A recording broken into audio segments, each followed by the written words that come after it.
চার শিশুর ধর্ষণ মামলায় আদেশে হাইকোর্টে বরিশালের বিচারকের নিঃশর্ত ক্ষমা প্রার্থনা। মামলার কার্যক্রম স্থগিত, পুলিশকে মানবিক হওয়ার তাগিদ। নারায়ণগঞ্জে মাদক নিয়ে প্রতিবেদন প্রকাশের জেরে সাংবাদিককে ছুরিকাঘাতে হত্যা, আটক এক।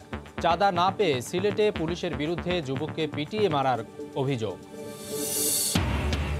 আবারও বাড়তে পারে করোনার প্রাদুর্ভাব, প্রয়োজনের বেশি খরচ নয় বললেন প্রধানমন্ত্রী। জাতীয় পতাকা দেয়া হলো সেনাবাহিনীর 10 ইউনিটকে। দেশের দীর্ঘতম সেতু বঙ্গবন্ধুর দৈর্ঘ্য ছিল পদ্মা, 32তম স্প্যান বসানোর মধ্য দিয়ে দৃশ্যমান প্রায় 5 কিলোমিটার। চলতি মাসেই আরও 3টি বসানোর আশা।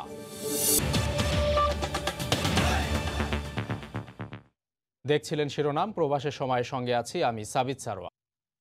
যে বিচারকের শুনানির এখতিয়ার নেই সে বিচারক পাঠিয়েছেন কারাগারে। আদেশ দেওয়ার সময় আসামিদের দেখেননি তিনি। বরিশালের বাকেরগঞ্জে 6 থেকে 8 বছরের 4 শিশুর বিরুদ্ধে ধর্ষণ মামলা নিয়ে এমন কাণ্ড করেছেন সিনিয়র জুডিশিয়াল ম্যাজিস্ট্রেট। থানার ওসির ভূমিকা নিয়েও উঠেছে প্রশ্ন। এ মামলায় উচ্চ আদালতের আদেশের সময়ও এজলাসে আপন মনে অনেকটা খেলতে দেখা গিয়েছিল 4 শিশুকে। চাঞ্চল্যকর এ মামলার বিষয়ে বিস্তারিত থাকছে রিপোর্টে। সারারাত জার্নি করে রোববার সকালে বাবা ও ভাইয়ের হাত ধরে হাইকোর্টে আসে 6 থেকে 8 বছরের এই 4 শিশু। ক্লান্ত শরীর, বারবার এজলাসে চোখ বন্ধ করে জিরিয়ে নিচ্ছিল তারা। অবুঝ এই শিশুদের ধারণাতেও নেই কি ঘটছে তাদের নিয়ে। এদিন দুপুর 12টার দিকে শুরু হয় এ মামলার শুনানি। প্রথমে বিচারকের কক্ষে একান্তে শিশুদের কথা শোনেন আদালত। এরপর একে একে তাদের অভিভাবক, থানার ওসি ও বিচারকের বক্তব্য শোনেন আদালত। প্রশ্নবাণে জর্জরিত হন দায়িত্বশীল সবাই। শিশুদের গ্রেফতার থেকে শুরু করে কারাগারে পাঠানো পর্যন্ত সব ক্ষেত্রেই আইনের যে লঙ্ঘন হয়েছে তা আঙুল দিয়ে দেখান বিচারপতিরা। তদন্ত ছাড়াই নাবালক শিশুদের গ্রেফতার, মীমাংসার চেষ্টা না করা, বিচারকের এখতিয়ার না থাকার পরও কারাগারে পাঠানোর বিষয়টি উঠে আসে। তখন সংশ্লিষ্ট বিচারক ভুলের জন্য ক্ষমা চান। আমরা আনকন্ডিশনাল অ্যাপোলজি চেয়েছি। আসলে এটা হলো সম্পূর্ণভাবে শিশু আদালতের এখতিয়ার, এবং উনি যেটা করেছেন সেটা উনি জুরিসডিকশনের বাইরে করেছেন। যে শিশুরা মায়ের কোল ছাড়া একদিনও ঘুমাতে পারেন না তাদেরই ধর্ষণ মামলায় গ্রেফতার করে পাঠানো হয় যশোর শিশু উন্নয়ন কেন্দ্রে। তাদেরকে পুলিশ যাই মনে করেন মুরগির ছাড় মতন মনে করেন ধরে নিয়ে আসছে। তারা কোনোরা মনে করেন তারা জিজ্ঞাসা করে না অভিভাবকের কাছে যে কি হয়েছে না হয়েছে, তারা এরকমের কোনো কিছু জিজ্ঞাসা করে না। বলছে যে ছাড়া যাইবে না, হ্যাঁ উপরে নির্দেশ আছে। উচ্চ আদালত তাদের বিরুদ্ধে হওয়া ধর্ষণ মামলার কার্যক্রম স্থগিত করেন। অ্যাটর্নি জেনারেল বলছেন এই ঘটনায় ওসি ও বিচারক দায় এড়াতে পারেন না। বাকেরগঞ্জ থানা মামলা যে ওই মামলাটা স্থগিত থাকে। পুলিশ বাহিনীর যে সদস্যরা এই মামলা রেকর্ড করেছে তাদের এখানে গাফিলতি আছে। ডেফিনেটলি বিচারক যদি এটা করে থাকেন, উনি না দেখে থাকেন, তো ওনারও এটা গাফিলতি আছে। ধর্ষণ মামলায় 4 শিশুকে গ্রেফতার ও কারাগারে পাঠানোর ঘটনায় গত বৃহস্পতিবার প্রতিবেদন প্রচার করে সময় সংবাদ। সেই প্রতিবেদন দেখে ওই রাতেই বসে হাইকোর্ট। ওই দিনই মুক্তির আদেশ দেয়া হলে তাদের ছেড়ে দেয়া হয়। আফজাল হোসেন, সময় সংবাদ, ঢাকা। আইনেই আছে 9 বছরের কম বয়সী কোনো শিশুকে আটক বা গ্রেপ্তার করা যাবে না। এরপরও আইনের ফাঁক গলে এ ধরনের পরিস্থিতি সামনে আসায় প্রশ্ন উঠছে সংশ্লিষ্ট থানার ওসির ভূমিকা নিয়ে। ঘটনাস্থলে গিয়ে পুলিশের একবারও মনে হলো না কিভাবে অবুঝ শিশুরা ধর্ষণ মামলার আসামি হয়। ফিরদৌস সোহাগের রিপোর্টে বিস্তারিত। 2013 সালের শিশু আইনে বলা হয়েছে 9 বছরের কম বয়সী শিশুকে কোনো অবস্থাতেই গ্রেফতার করা যাবে না, এমনকি সুনির্দিষ্ট ও যৌক্তিক কারণ ছাড়া আটকে রাখতে পারবে না পুলিশ। অথচ গত 7ই অক্টোবর আইনের লঙ্ঘন করেই বরিশালের বাকেরগঞ্জ থেকে গ্রেফতার করা হয় 4 শিশুকে। এমন প্রেক্ষাপটে আইন না মেনে শিশুদের গ্রেফতারে থানা পুলিশের ভূমিকা প্রশ্নের সম্মুখীন। এ বিষয়ে সংশ্লিষ্টদের দায়মুক্তি না দিয়ে দৃষ্টান্তমূলক শাস্তির দাবি অধিকার কর্মীদের। পুলিশ গ্রেফতার করতে গেল এবং যখন দেখলো যে এদের বয়স খুবই কম, আমাদের প্রশ্ন হচ্ছে কিভাবে পুলিশ তাদেরকে গ্রেফতার করলো। এটি সম্পূর্ণভাবে আইন লঙ্ঘন করা হয়েছে, বিধি লঙ্ঘন করা হয়েছে এবং মানবাধিকার লঙ্ঘন করা হয়েছে। শুধু গ্রেফতারে নয়, কারাগার হিসেবে শিশু উন্নয়ন কেন্দ্রে পাঠানোর আদেশও প্রশ্নবিদ্ধ। আইন অনুযায়ী শিশু আদালতে হাজির করার কথা থাকলেও শুনানি হয়েছে আমলি আদালতে। আইনজীবীরা বলছেন আইন ছাড়াও মানবাধিকার আমলে নিলেও জামিন পেতে পারে শিশুরা। যেভাবে ওরা প্রিজন ভ্যানে উঠিয়েছে, এটা কোনো অধিকার তাদেরকে দেওয়া হয়নি। এবং যে আদালত আদেশ দিয়েছে, দেশের প্রতিটি আদালত এবং পুলিশ প্রশাসন উচ্চ আদালতের এই সিদ্ধান্তকে অক্ষরে অক্ষরে ভবিষ্যতে পালন করবে। শিশুদের গ্রেফতারের বিষয়ে আইনের পাশাপাশি স্থায়ী নীতিমালা বাস্তবায়নে পদক্ষেপ জরুরি বলেও মনে করেন অধিকার কর্মী ও আইনজীবীরা। বিদ্যমান আইনে বলা আছে, সংশ্লিষ্ট অপরাধ জামিনযোগ্য কিংবা অযোগ্য তা বিবেচনা ছাড়াই কোনো শিশুকে মুক্তি দিতে পারেন স্থানীয় থানার পুলিশ কর্মকর্তা। ফিরদাউস সোহাগ, সময় সংবাদ, বরিশাল। নারায়ণগঞ্জের বন্দরে স্থানীয় দৈনিক বিজয় পত্রিকার সাংবাদিক ইলিয়াসকে ছুরিকাঘাতে হত্যা করা হয়েছে। স্বজনদের অভিযোগ, মাদক ব্যবসা নিয়ে খবর প্রকাশ করায় সন্ত্রাসীরা পূর্ব পরিকল্পিতভাবে তাকে হত্যা করেছে। এ ঘটনায় একজনকে আটক করেছে পুলিশ। শওকত আলী সৈকতের তথ্য, ছবি নিয়ে রিপোর্ট। স্বজনরা জানান, নারায়ণগঞ্জ বন্দরের স্থানীয় সংবাদ মাধ্যম দৈনিক বিজয়ের সংবাদকর্মী ইলিয়াসকে রোববার রাত ৮টার দিকে জিওধারা চৌরাস্তা এলাকায় একা পেয়ে অকথ্য ভাষায় গালাগাল করে চিহ্নিত মাদক ব্যবসায়ী তুষার ও তার বাহিনীর সন্ত্রাসীরা। এক পর্যায়ে ইলিয়াসকে মারধরের পর শরীরের বেশ কয়েকটি স্থানে ছুরিকাঘাত করে পালিয়ে যায় তারা। পরে গুরুতর অবস্থায় ইলিয়াসকে সদরের জেনারেল হাসপাতালে নিয়ে গেলে মারা যান তিনি।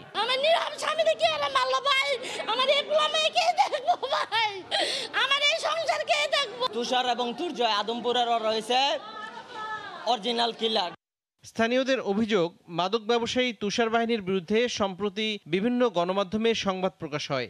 সাংবাদিক ইলিয়াসও তাকে নিয়ে খবর প্রকাশ করেন। এরই জেরে তাকে হত্যা করা হতে পারে। ইলিয়াস ভাইরা ও গালাগালি করতেছে, ওই তুই কত বড় সাংবাদিক হইছ, এগুলা বিভিন্নভাবে গালাগালি করছে স্যার, যে তুই কিছু হইলে নিউজ দেস। ওদের একটা গ্যাং আছে, গ্রুপ আছে, এই গ্রুপগুলো অপকর্ম করে, বিভিন্ন অপকর্ম করে। আমি হত্যাকাণ্ডের সুষ্ঠু বিচার চাই, যাতে কোনো সন্ত্রাসী যাতে আইনের ফাঁক ফোকরতে বের না হতে পারে। পুলিশ বলছে, ঘটনায় জড়িতদের দ্রুত গ্রেপ্তার করে আইনের আওতায় আনার চেষ্টা চলছে। আইনগত ব্যবস্থা গ্রহণ করা হইতেছে, আসামি গ্রেপ্তারের প্রক্রিয়া চলছে, শীঘ্রই সুষ্ঠু বিচার হবে ইনশাল্লাহ। হত্যায় জড়িত থাকার অভিযোগে তুষার নামে একজনকে আটক করেছে পুলিশ। সময় সংবাদ, নারায়ণগঞ্জ। মামলা ২০ দিনের আগের। বিচারের দাবিতে দাঁড়ে দাঁড়ে ঘুরে ভুক্তভোগী শিক্ষার্থী এখনও রাজপথে, কিন্তু গ্রেপ্তার হয়নি একজন আসামিও। এমন অবস্থায় ধর্ষণের বিচারের দাবিতে আন্দোলন করা সংগঠনগুলো হতাশা প্রকাশ করেছেন। তারা বলছেন, কোনো রাজনৈতিক পরিচয় নয়, ধর্ষককে একজন অপরাধী হিসেবেই বিবেচনা করা উচিত। আইনিভাবে যা যা করার ছিল করেছেন তিনি, কিন্তু সুরাহা হয়নি। বক্তব্যে প্রতিশ্রুতিতে সহমর্মী হয়েছেন অনেকে, কিন্তু ঠিক যে পাশে পেয়েছেন তাও বলা যাচ্ছে না। নিজের অপমানের বিচারের দাবিতে তাই বেছে নিয়েছেন রাজপথ। অতিবাহিত হতে চলেছে অভিযুক্তদের বিচার ও গ্রেপ্তারের দাবিতে রাজু ভাস্কর্যে ঢাকা বিশ্ববিদ্যালয়ের ভুক্তভোগী শিক্ষার্থীর অবস্থান ধর্মঘটের ৪ দিন। ঢাকা বিশ্ববিদ্যালয়ের প্রশাসন বা মানবাধিকার কর্মী তো কেউ আমার সাথে এখানে কোনো প্রকার যোগাযোগ করেনি। প্রশাসনেরও একটা নীরব ভূমিকা আমি দেখতে পাচ্ছি। হতাশাজনক তো বটে, আর আমার এটাও মনে হয় যে আসলে আমার ন্যায় বিচারের যে জায়গাটা, সেখানে আমার একটু অনাস্থা কাজ করে। খোলা প্রান্তরে এক নারীর দিনরাত অবস্থানে ধকল আছে, অসুস্থ হয়েছেন, তবু বিচারের দাবিতে তিনি একরোখা, আপোষহীন। ভয় পাওয়ার বা ওইরকম কোনো কিছু শঙ্কা আমার মাঝে এখন নেই, কারণ আমি তো এর আগেই মরে গেছি, যখন হচ্ছে যে আমাকে বিচার প্রার্থী হয়ে এখানে বসতে হয়েছে। ভুক্তভোগী শিক্ষার্থীর অবস্থানে সঙ্গ দিতে দেখা গেল 4 জন শিক্ষার্থীকে। সংহতি জানাতে আসে যৌন নিপীড়ন বিরোধী শিক্ষার্থী জোট নামের একটি সংগঠন। ধর্ষণের শাস্তি যেন একমাত্র মৃত্যুদণ্ডই দেওয়া হয়। সরকার কেন এখন পর্যন্ত নীরব ভূমিকা পালন করছে এই ঘটনাটিতে আমরা আসলে ঠিক জানি না। গেল মাসের 20 ও 21 সেপ্টেম্বর ধর্ষণ ও ধর্ষণ সহায়তার অভিযোগ এনে সাধারণ ছাত্র অধিকার পরিষদের হাসান আল মামুন ও নূর সহ কয়েকজন নেতার বিরুদ্ধে 2টি মামলা দায়ের করেন ভুক্তভোগী এই ঢাকা বিশ্ববিদ্যালয়ের শিক্ষার্থী। আজহার লিমন, সময় সংবাদ, ঢাকা। দ্বিতীয় দিনের চেষ্টায় রোববার পদ্মা সেতুতে যোগ হল 32তম স্প্যান। স্রোতের তীব্রতার সঙ্গে লড়াই করে নদীর মাওয়া প্রান্তে 4 ও 5 নম্বর প্লারে এ স্প্যান বসানো হয়। এতে দৃশ্যমান হল প্রায় 5 কিলোমিটার সেতু। চলতি মাসে আরও 3টি স্প্যান যোগ করার ব্যাপারে আশাবাদী প্রকল্প কর্তৃপক্ষ। সাইফুল ইসলামের ছবিতে এহসান জুয়েলের রিপোর্ট। শনিবার সকাল 9টা থেকে শুরু করে বিকেল 5টা পর্যন্ত 8 ঘন্টার চেষ্টা। মাওয়ার কুমারভোগ ইয়ার্ড থেকে ক্রেনে করে স্প্যানটি প্রায় 1.5 কিলোমিটার দূরে 4 ও 5 নম্বর পিলারের কাছে নিয়ে আসা হলেও স্রোতের তীব্রতার কারণে নোঙর করে রাখা যাচ্ছিল না। বেশ কয়েকবারের চেষ্টা ব্যর্থ হওয়ার পর আলোক স্বল্পতার কারণে প্রথম দিনের মতো কাজ স্থগিত ঘোষণা করা হয়। রোববার ভোর 6:30 থেকে শুরু হয় দ্বিতীয় দিনের চেষ্টা। আগের দিন সেনাবাহিনী পিলারের কাছেই স্প্যানটিকে সারা রাত পাহারা দিয়ে রাখে। শক্ত করে নদীর তলদেশে নোঙর ফেলার ব্যবস্থা করা হয়। আলো ফুটতেই শুরু হয় স্প্যানটি পিলারের উপর তোলার কার্যক্রম। কাজ এগিয়ে থাকায় এদিন মাত্র 3 ঘন্টার চেষ্টায় স্প্যানটি পিলারের উপর বসিয়ে দেওয়া সম্ভব হয়। চলতি মাসেই আরও 3টি স্প্যান বসানোর পরিকল্পনা সেতু কর্তৃপক্ষের। স্রোতের কারণে আমরা নদী পারাপার মালামাল নিয়ে যাওয়া, আমাদের যে ডেকগুলো আছে, railway deck, railway stringer, railway deck, এগুলা নদীতে পার করতে যায় আমাদের অতিরিক্ত সময় লাগছে, রাত্রেবেলা কাজ করতে অসুবিধা হচ্ছে। মাওয়া-প্রান্তে আগের 2টি স্প্যানের পাশে যোগ করা হয় এই স্প্যানটি। সেতুর দৃশ্যমান 32টি স্প্যানের মধ্যে 29টি জাজিরায় আর মাত্র 3টি বসল মাওয়া-প্রান্তে। নদীর তীব্র স্রোতের সাথে প্রযুক্তির লড়াই, শেষ পর্যন্ত জয় হলো বিজ্ঞানেরই। মূল নদীতে বাকি যে 9টি স্প্যান বসানো হবে তার সবগুলোতেই এ পদ্ধতিতে নদীর তলদেশে নোঙর করা হবে। আগামী 20, 25 ও 30 অক্টোবর যথাক্রমে 33, 34 ও 35তম স্প্যানটি বসানোর কথা রয়েছে। এহসান জুয়েল, সময় সংবাদ, মাওয়া, মুন্সিগঞ্জ। করোনার দ্বিতীয় ঢেউ এলে আবারও বিপুল পরিমাণ অর্থের প্রয়োজন রাষ্ট্রের। তাই নির্ধারিত বাজেটের মধ্যে থেকে প্রতিটি খাতে মিতব্যয়ী হতে সবাইকে আহ্বান জানিয়েছেন প্রধানমন্ত্রী শেখ হাসিনা। রোববার সকালে ভিডিও কনফারেন্সে গণভবন থেকে সাভার সেনানিবাসে 10টি ইউনিট ও সংস্থাকে জাতীয় পতাকা তুলে দিয়ে তিনি একথা বলেন। সরকার প্রধান জানান, 21 শতকের চ্যালেঞ্জ মোকাবিলায় গড়ে তোলা হচ্ছে সশস্ত্র বাহিনীকে। কর্মনিষ্ঠা, ত্যাগ এবং দেশে বিদেশে বিভিন্ন কাজে দক্ষতা প্রমাণের মাধ্যমে সশস্ত্র বাহিনীর এক একটি ইউনিটকে সম্মান দেখিয়ে জাতীয় পতাকা বা ন্যাশনাল স্ট্যান্ডার্ড দেয়া হয়। সামরিক কায়দায় রোববারও দেয়া হলো বিশেষ এই সম্মাননা। সাভার সেনানিবাসে 9ম পদাতিক ডিভিশনের ইঞ্জিনিয়ার ব্যাটালিয়ন, সাপোর্ট ব্যাটালিয়ন সহ 9টি ইউনিট এবং সংস্থা হিসেবে school of infantry and tactics এবার জাতীয় পতাকা অর্জন করল। গণভবন থেকে ভার্চুয়াল মাধ্যমে এতে যুক্ত ছিলেন প্রতিরক্ষা মন্ত্রী ও সরকার প্রধান শেখ হাসিনা। সরাসরি উপস্থিত না থাকায় ইউনিটগুলোকে প্রধানমন্ত্রীর পক্ষে জাতীয় পতাকা তুলে দেন সেনাপ্রধান। সামরিক আনুষ্ঠানিকতা শেষে প্রধানমন্ত্রী বলেন, পতাকার মর্যাদা রক্ষা করে পেশাদারিত্ব বজায় রেখে কাজ করতে হবে বাহিনীর প্রত্যেককে। দেশপ্রেম ও সর্বোচ্চ পেশাদারিত্ব বজায় রেখেই আপনাদের দায়িত্ব পালন করতে হবে। সময় উপযোগী সিদ্ধান্তের ফলে করোনার মধ্যেও দেশ খাদ্য সংকটে পড়েনি উল্লেখ করে শেখ হাসিনা বলেন, মহামারীর সেকেন্ড ওয়েভ এলে তা মোকাবিলায় খরচ বাড়বে রাষ্ট্রের, তাই সতর্ক ও হিসেবি হতে হবে সবাইকে। করোনা ভাইরাস যদি আবার ব্যাপক হারে দেখা দেয় তখন আমাদের প্রচুর অর্থের প্রয়োজন হবে। মানুষকে আবার আমাদের সহযোগিতা করতে হবে, চিকিৎসা করতে হবে, ওষুধ কিনতে হবে, হয়তো আরও ডাক্তার নার্স আমাদের লাগবে। তো সেদিকে লক্ষ্য রেখেই আমাদের মিতব্যয়ী হতে হবে। মনোজ্ঞ কুচকাওয়াজে ইউনিটগুলোর পক্ষ থেকে সালাম জানানো হয় সরকার প্রধানকে। দেবাশিস রায়, সময় সংবাদ, ঢাকা। দেশে করোনা নিয়ে কম হয়নি গবেষণা, তবে পৃষ্ঠপোষকতার অভাবে তার সুফল ঘরে তুলতে পারেনি বাংলাদেশ। গবেষকরা বলছেন, সমন্বিত একটি উদ্যোগের আওতায় গবেষণা করা গেলে করোনা মোকাবিলায় আরও সহজ হতো। করোনা মোকাবিলায় জাতীয় কমিটি বলছে, বিচ্ছিন্নভাবে হলেও এই গবেষণাগুলো আমলে নিয়ে ব্যবস্থাপনা ঠিক করছে সরকার। রাশেদ লিমনের রিপোর্ট। প্রথম শনাক্তের 10 মাস কেটে গেছে, অথচ এখনও করোনা সুরক্ষায় কোনো ঢাল আবিষ্কার করতে পারেনি পুরো বিশ্ব। তবে প্রতিনিয়তই হচ্ছে গবেষণা, আসছে নতুন নতুন খবর। কিছু খবরই মিলিয়ে যাচ্ছে, আবার বেশ কিছু দেখাচ্ছে আশার আলো। বাংলাদেশের কি অবস্থা? শুরুতেই জিনোম সিকোয়েন্স নিয়ে কাজ করে সাফল্যের দাবিদার সরকারি বেসরকারি বেশ কয়েকটি প্রতিষ্ঠান। প্লাজমা থেরাপি নিয়েও কাজ করে সাফল্য এসেছে এমন দাবি উঠে এসেছে বাংলাদেশ থেকে। আবার র্যাপিড টেস্ট নিয়ে কথা হলেও তা আর আলোর মুখ দেখেনি। অন্যদিকে আইভারমেকটিন আর ডক্সিসাইক্লিনের ডোজে সাফল্যের দাবি একদল চিকিৎসকের। আইভারমেকটিন আর ডক্সিসাইক্লিন দিয়েছিলাম বদলে ওনার পছন্দ মতো, দেওয়ার পর উনি যখন 4-5 দিনে নেগেটিভ হলেন, তারপর থেকে ওই ওষুধে আমরা আরও প্রায় 1000 খানিক মতো রুগী আমরা অলরেডি ট্রিট করে ফেলেছি। 3-4 মাস আগে যে কথাটা বলেছি সেটি আমরা করতে না পারলেও ওনারা কিন্তু আমাদের কথা শুনেছেন, বুঝেছেন এবং সেই টেস্ট কিন্তু ডেভেলপ করেছেন, মার্কেটিং করছেন, মানুষের কাজে রাখছে। আমি কারোর সমালোচনা করবো না, কিন্তু আমরা তৈরি করেছি, আমরা জমা দিয়েছি, এবং এটা যদি অ্যাপ্রুভ না হয় সেই দায় দায়িত্ব সেই অর্গানাইজেশন। তবে এই মুহূর্তে সবচেয়ে বড় চমক দেশীয় কোম্পানি গ্লো বায়োটেকের করোনা ভ্যাকসিন আবিষ্কারের দাবি। এরই মধ্যে মানবদেহে প্রয়োগের অনুমতির অপেক্ষায় প্রতিষ্ঠানটি।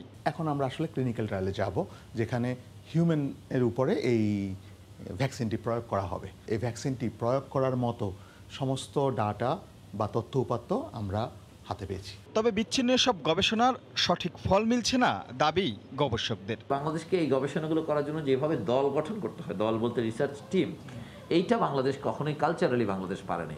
যদিও এসব গবেষণা আমলে নেওয়া হচ্ছে বলে জানালেন করোনা নিয়ন্ত্রণে নিয়োজিত সংশ্লিষ্টরা।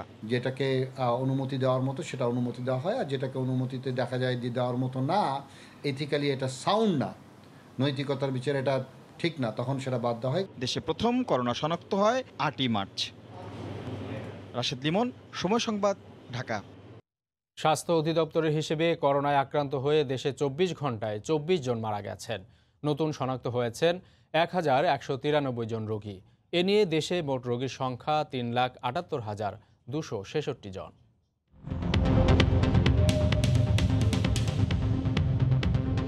দেশে একদিনে নমুনা পরীক্ষা করা হয়েছে 9,467 জনের। এ পর্যন্ত মোট নমুনা পরীক্ষা হয়েছে 20,70,995 জনের। 24 ঘন্টায় নতুন করে 1,193 জনের দেহে করোনা শনাক্ত হয়েছে। এ নিয়ে মোট আক্রান্ত 3,78,266 জন। 24 ঘন্টায় মারা গেছেন 24 জন। এ পর্যন্ত করোনা আক্রান্ত হয়ে মারা গেলেন 5,524 জন।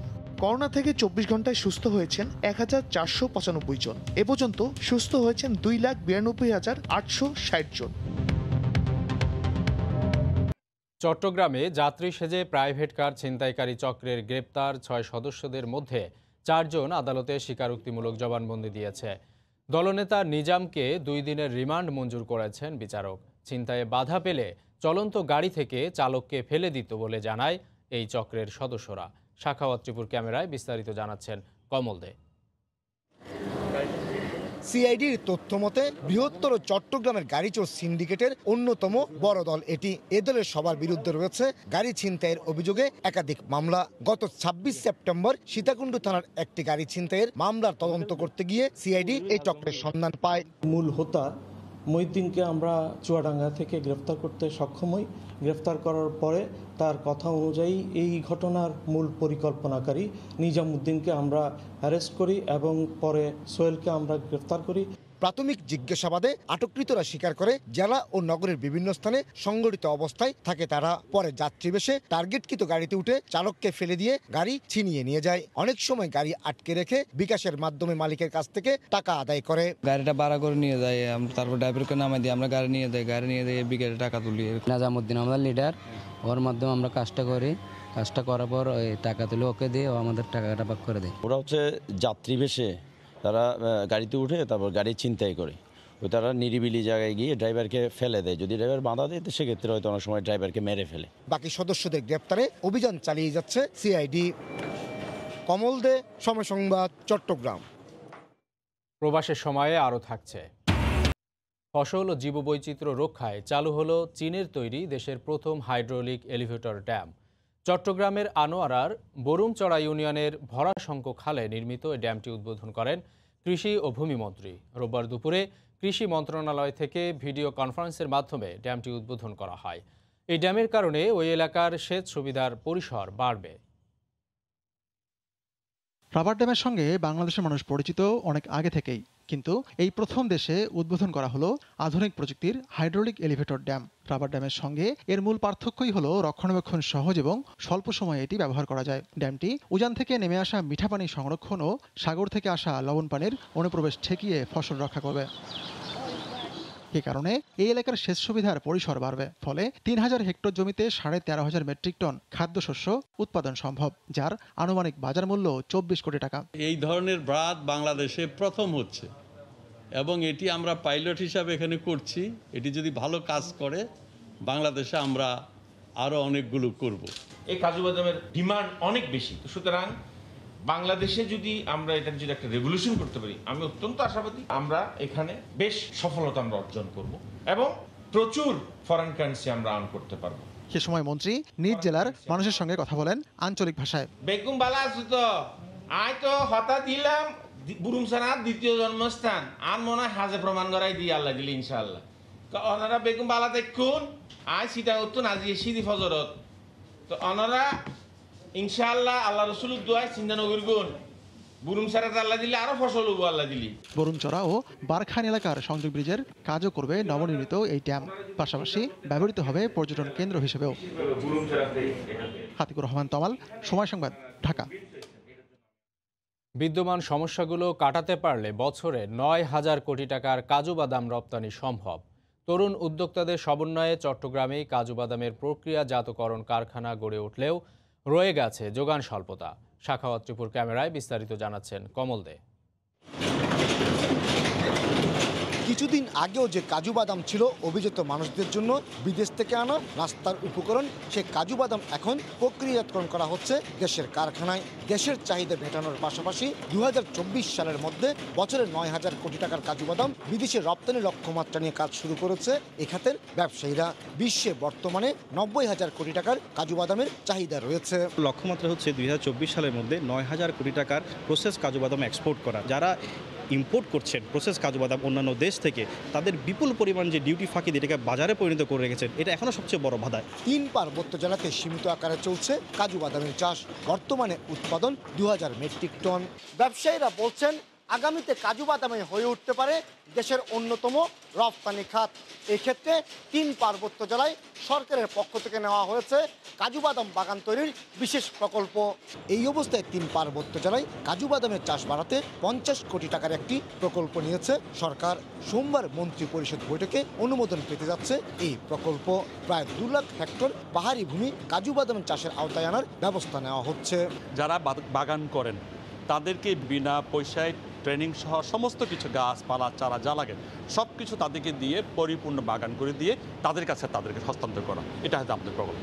বিশ্বের কাজু বাদামের চাহিদার 52% ভিয়েতনাম এবং 22% ভারত সরবরাহ করে। এক্ষেত্রে স্বাদ এবং গুণগত মান ভালো হওয়ায় জায়গা করে নিতে পারে বাংলাদেশও। বাংলাদেশের কাজু বাদাম ভিয়েতনামের বাদামের থেকেও টেস্টটা বেশি, এবং ইউরোপে বেসিক্যালি আমাদের বাংলাদেশের একটা সুবিধা আছে, যেটা ডিউটি ফ্রি অ্যাক্সেস আছে আমাদের বাংলাদেশের। সেই ক্ষেত্রে অন্যান্য দেশের চেয়ে আমাদের প্রাইসের দিক দিয়ে, কোয়ালিটির দিক দিয়ে আমরা ইনশাল্লাহ ভালো একটা প্রভাব ফেলতে পারবো। 2018-19 অর্থ বছরে বিদেশ থেকে বাংলাদেশে প্রায় 5 লাখ মেট্রিক টন কাজু বাদাম আমদানি হয়েছে। কমল দে, সময় সংবাদ, চট্টগ্রাম। বগুড়ার হাটবাজারে সরবরাহ কমেছে সবজির। সব ধরনের সবজি বিক্রি হচ্ছে চড়া দামে। এর কারণ হিসেবে ব্যবসায়ীরা কয়েকদিনের অতিবৃষ্টি এবং 4 বারের বন্যায় সবজির ক্ষেত নষ্ট হওয়াকে দায়ী করেছেন। মাজেদুর রহমানের রিপোর্ট, ছবি তুলেছেন রবিউল ইসলাম। বগুড়ার মহাস্থান পাইকারি হাটে শীতের সবজি উঠতে শুরু করেছে। ফুলকপি, মূলা, শিম, বরবটি সব প্রকার সবজি মিলছে, তবে সরবরাহ কম। অতিবৃষ্টি এবং বন্যার কারণে সবজি ক্ষেত নষ্ট হয়, সবজি চাষিরা লোকসানে পড়েছেন, তবে দাম ভালো হয় সন্তুষ্ট তারা। 4 বছর 1 বিঘা মাটিতে আমি 1.5 লাখ টাকা বেচছিলাম, এইবারে মাত্র 65,000 টাকা বেচছি। বন্যা কবলিত এলাকার জন্য এই কারণে কবি আবাদ বা সব সবজির আবাদ কম হওয়ার কারণে দাম এবার বেশি। মূল্যর ফলন কম, মারা গেছে বেশি, সেনা আমদানি কম। লাভবান হলেও নেই, বন্যার পরিস্থিতি এরকম হয়ে গেছে বন্যার জন্য। সরবরাহ কম হয় পাইকাররা বেশি সবজি কেনাবেচা করতে পারছেন না, তাই তারাও ক্ষতিগ্রস্ত হচ্ছেন। বেগুনের দাম অনেক বেশি, বেগুন, মূলা, করলা সব কিছুর দাম বেশি। তার কারণে এই জন্য খরচাও বেশি, এই কারণে লাভবান হতে পারতেছে না। বেশি দাম বেশি, গোরাস খাচ্ছে না, বন্যা এলাকা দুর্যোগ, এখানে তো আমরা মাল কিনতে পারছি না, বেচতেও পারছি না। গত বছর ছিল মনে করেন কম দাম, এখন বর্তমানে 80 টাকা 90 টাকা কেজি। বগুড়ার মহাস্থান হাটে আজ ফুলকপি বিক্রি হয়েছে 80 থেকে 90 টাকা, আর শিম 120 টাকা কেজি দরে, আর করলা, মূলা, বরবটি, ঝিঙ্গে সবই বিক্রি হচ্ছে 60 থেকে 70 টাকা কেজি দরে। বগুড়া মহাস্থান হাট থেকে মাজেদুর রহমান, সময় সংবাদ। মার্কিন প্রেসিডেন্ট ডোনাল্ড ট্রাম্পের মাধ্যমে করোনা ছড়ানোর ঝুঁকি নেই বলে জানালেন হোয়াইট হাউসের চিকিৎসক। যদিও ট্রাম্প করোনা নেগেটিভ কিনা তা জানানো হয়নি। এর আগে হোয়াইট হাউসে সমাবেশে অংশ নিয়ে ট্রাম্প তার সমর্থকদের উদ্দেশ্যে দেয়া বক্তব্যে বলেন, পৃথিবী থেকে করোনা উধাও হতে শুরু করেছে, কিছুদিনের মধ্যেই এর কোনো নাম গন্ধও থাকবে না। হাসানুজ্জামান সাকির রিপোর্টে বিস্তারিত। করোনায় আক্রান্ত হবার পর হোয়াইট হাউসে এই প্রথম সমাবেশে যোগ দিয়ে ট্রাম্প বললেন তিনি খুব ভালো আছেন। করোনাকে চীনা ভাইরাস আখ্যা দিয়ে ট্রাম্প জানান এ থেকে মুক্তি পেতে ভ্যাকসিন বাজারে আনতে খুব দ্রুত গতিতে কাজ করছেন বিজ্ঞানীরা, খুব শিগগিরই বাজারে আসবে। China virus, as we call it, and we're producing powerful therapies and drugs, and we're healing the sick, and we're going to recover, and the vaccine. কৃষ্ণাঙ্গদের উপর পুলিশি নির্যাতনের কারণে ব্যাপক সমালোচিত ট্রাম্প প্রশাসন। তবে ট্রাম্প এবার বললেন কৃষ্ণাঙ্গ সহ সব ধর্ম বর্ণের মানুষের প্রতি তার যথেষ্ট সম্মান এবং সমর্থন আছে। ট্রাম্প আরও বলেন আব্রাহাম লিঙ্কনের পর তিনি একমাত্র প্রেসিডেন্ট যিনি কৃষ্ণাঙ্গদের জন্য সবচেয়ে বেশি কাজ করেছেন। Every American, every race and color, we love you. Every race, color, creed. We support you, we honor you. প্রায় 17 মিনিটের বক্তব্যে ওবামা প্রশাসনের সমালোচনা করতে ছাড়েননি ট্রাম্প। ওবামা আমলের স্বাস্থ্যনীতিকে চরম বাজে বলে উল্লেখ করেন তিনি। এছাড়াও নিজের নানা পদক্ষেপের গুণগান গাইলেন ট্রাম্প। করোনায় বহু মানুষ বেকার হলেও ট্রাম্প বলেন অর্থনীতি ইতিহাসের সবচেয়ে দ্রুত গতিতে এগোচ্ছে। বিরোধী দলের তুমুল বিতর্কের মুখেই শনিবার হোয়াইট হাউসে সমাবেশ করলেন প্রেসিডেন্ট ডোনাল্ড ট্রাম্প। অন্যদিকে সোমবার নির্বাচনী সমাবেশ করতে তিনি যাচ্ছেন ফ্লোরিডায়। হাসানুজ্জামান সাকি, সময় সংবাদ, নিউ ইয়র্ক। করোনার দ্বিতীয় ঢেউয়ে বিপর্যস্ত ইউরোপে প্রতিদিনই রেকর্ড গড়ছে আক্রান্তের সংখ্যা। ফ্রান্সে গত 24 ঘন্টায় 26,896 জন করোনায় আক্রান্ত হয়েছেন। এছাড়া স্পেন, যুক্তরাজ্য সহ অন্যান্য দেশে বাড়ছে সংক্রমিত মানুষের সংখ্যা। এতে ব্যবসা বাণিজ্যে আবারও মন্দা দেখা দিয়েছে। ফ্রান্সের প্যারিস থেকে আরও জানিয়েছেন লুৎফুর রহমান বাবু। একদিনে দ্বিতীয় দফায় করোনায় আক্রান্তের নতুন রেকর্ড সৃষ্টি হয়েছে ইউরোপে গেল একদিনে আক্রান্ত হয়েছেন 1 লাখেরও বেশি মানুষ। গত 24 ঘন্টায় ফ্রান্সে আক্রান্ত হয়েছেন 26,896 জন। শুরু থেকে এখন পর্যন্ত একদিনে আক্রান্ত হওয়ার এটি সর্বোচ্চ রেকর্ড। ফ্রান্সের প্রতিবেশী দেশ স্পেনেও প্রতিদিনই আক্রান্তের হার বেড়েই চলেছে। রাজধানী মাদ্রিদ ছাড়াও আরও কয়েকটি শহরে নতুন করে জরুরি অবস্থা ঘোষণা করেছে কর্তৃপক্ষ। তবে বিশ্ব স্বাস্থ্য সংস্থা বলছে বিধিনিষেধ প্রয়োগ কিংবা শুধু শাস্তির মাধ্যমেই করোনা প্রতিরোধ নয়, সেক্ষেত্রে আরও বেশি জনসচেতনতা বাড়াতে হবে। এদিকে রাজধানী প্যারিসের নানা স্থান ঘুরে দেখা গেছে মানুষের মধ্যে এখনও বেশ অসচেতনতায় কাজ করছে। রেস্টুরেন্টগুলিতে যেখানে একসাথে 6 জনের বেশি না বসতে বলা হলেও সেখানে স্বাস্থ্য সুরক্ষা বা স্বাস্থ্যবিধি মানছেন না ক্রেতারা। একই সাথে জনসমাগম স্থলগুলিতেও একই দৃশ্য লক্ষ্য করা গেছে। এদিকে ইউরোপ জুড়ে আবারও করোনা আক্রান্তের হার অনেক বেশি বেড়ে যাওয়ায় এর একটি বড় প্রভাব পড়বে ব্যবসা বাণিজ্যে, এমনটাই মনে করছেন স্থানীয় বাংলাদেশি ব্যবসায়ীরা। ফ্রান্স, স্পেন ছাড়াও যুক্তরাজ্য, বেলজিয়াম, সুইজারল্যান্ড সহ ইউরোপের অন্যান্য দেশেও আক্রান্তের হার এখন প্রতিদিনই বাড়ছে। আর সে দেশগুলো জারি করছে নানা বিধিনিষেধ। বিশ্ব স্বাস্থ্য সংস্থার মতে শুধু বিধিবিধান কিংবা শাস্তি প্রয়োগের মাধ্যমে নয়, করোনা প্রতিরোধের জন্য প্রয়োজন জনসচেতনতা। আর এই মত সাধারণ মানুষেরও। লুৎফুর বাবু, সময় সংবাদ, প্যারিস। জার্মানিতেও করোনা পরিস্থিতি ক্রমেই অবনতি হচ্ছে। প্রায় প্রতিদিনই আক্রান্ত হচ্ছেন 4,000-এর বেশি মানুষ। সংক্রমণের ঊর্ধ্বগতি ঠেকাতে নতুন করে দেয়া হচ্ছে বিধিনিষেধও। জার্মানি থেকে বিস্তারিত জানাচ্ছেন সহকর্মী বিটু বড়ুয়া। জার্মানিতে কোনোভাবেই যেন বশে আনা যাচ্ছে না করোনাকে। দিন যতই যাচ্ছে ততই সংক্রমিত মানুষের সংখ্যা বাড়ছে। সবচেয়ে বেশি সংক্রমিত অঙ্গরাজ্যগুলোর মধ্যে রয়েছে প্রবাসী অধ্যুষিত রাজধানী বার্লিন, নর্দার্ন ওয়েস্টফালেন, বায়ার্ন ও মেকলেনবুর্গ-ভরপমান। সংক্রমণ নিয়ন্ত্রণে আনতে সর্বাত্মক চেষ্টার কমতি নেই ম্যার্কেল প্রশাসনেরও। বিশেষ করে রাজধানী বার্লিনে রাত 11টার পর থেকে ভোর 6টা পর্যন্ত সব দোকানপাট বন্ধ রাখার পাশাপাশি সবসময় মাস্ক পরিধান করা ও মদ্যপানে কড়াকড়ি আরোপের সিদ্ধান্ত নিয়েছে বার্লিনের রাজ্য সরকার। করোনার এই পরিস্থিতি যেন ভৌতিক সিনেমার মতো। সবসময় মাস্ক পরে থাকতে হচ্ছে, ভয় হচ্ছে দিনের পর দিন যেভাবে সংক্রমিতের সংখ্যা বাড়ছে তাতে 4,000 ছাড়িয়ে দিন প্রতি 10,000ও হয়ে যায় কিনা। একটু আগে মার্কেটে আসলাম, পরে যদি সব বন্ধ করে দেয় তাহলে কি পরিস্থিতি হবে নিশ্চয়ই বুঝতে পারছেন। এদিকে একটি কার্যকরী প্রতিষেধক তৈরি না হওয়া পর্যন্ত কাছের আত্মীয় স্বজন বা বন্ধু বান্ধব ছাড়া সব ধরনের পার্টি ও জনসমাগম হয় এমন জায়গা থেকে দূরে থাকার পরামর্শ নাগরিকদের। Yeah, people need to stop partying. আমি মনে করি সংক্রমণ থেকে যদি সত্যি বাঁচতে হয় তাহলে সবার প্রতি বিনীত অনুরোধ, এখন থেকে দয়া করে কোনো ধরনের পার্টি বা বেশি লোকজন হয় এমন কোনো জায়গায় যাওয়া যাবে না। গণপরিবহন থেকে শুরু করে সবখানে মাস্ক পরার কোনো বিকল্প আমি দেখছি না। দেশটির রবার্ট কক ইনস্টিটিউটের সূত্র মতে নতুন ও পুরাতন মিলিয়ে আক্রান্তের সংখ্যা 3,23,000 ছাড়িয়ে গেছে, আর মৃতের সংখ্যা 9,600-ও বেশি। জার্মানির বার্লিন থেকে বিটু বড়ুয়া, সময় সংবাদ।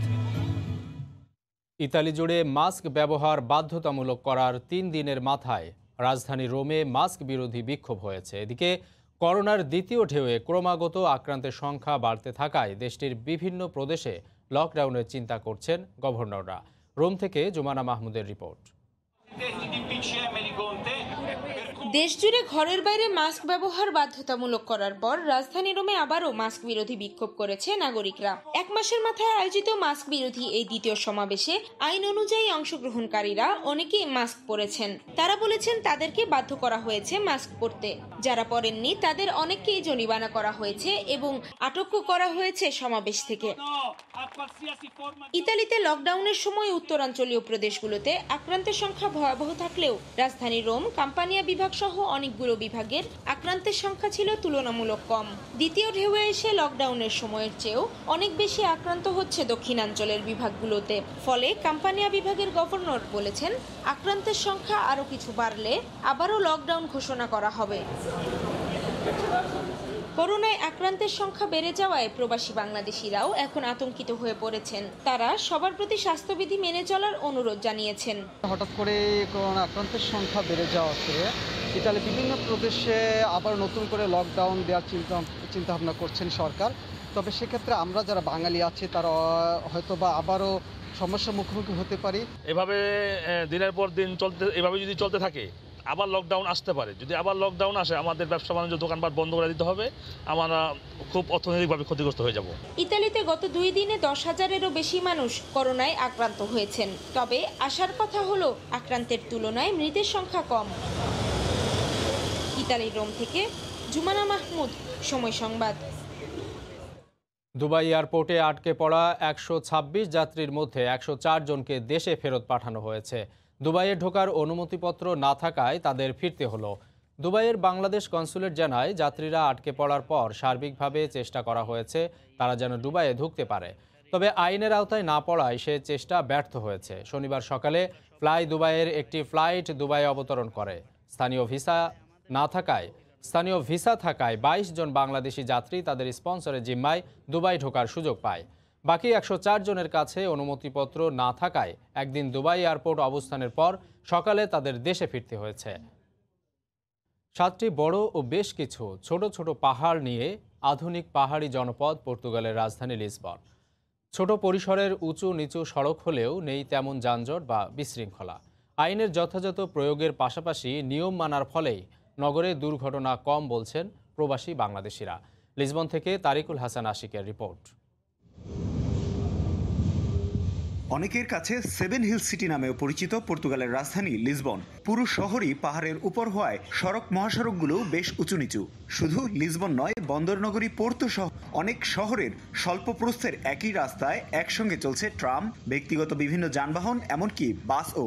তবু সড়কে নেই যানজট বা কোনো রকমের বিশৃঙ্খলা। নির্দিষ্ট জায়গা ছাড়া যেমন যাত্রী ওঠানামার কোনো সুযোগ নেই, তেমনি সিগন্যাল ছাড়া যেখানে সেখানে দাঁড়াতেও পারবে না কোনো গণপরিবহন।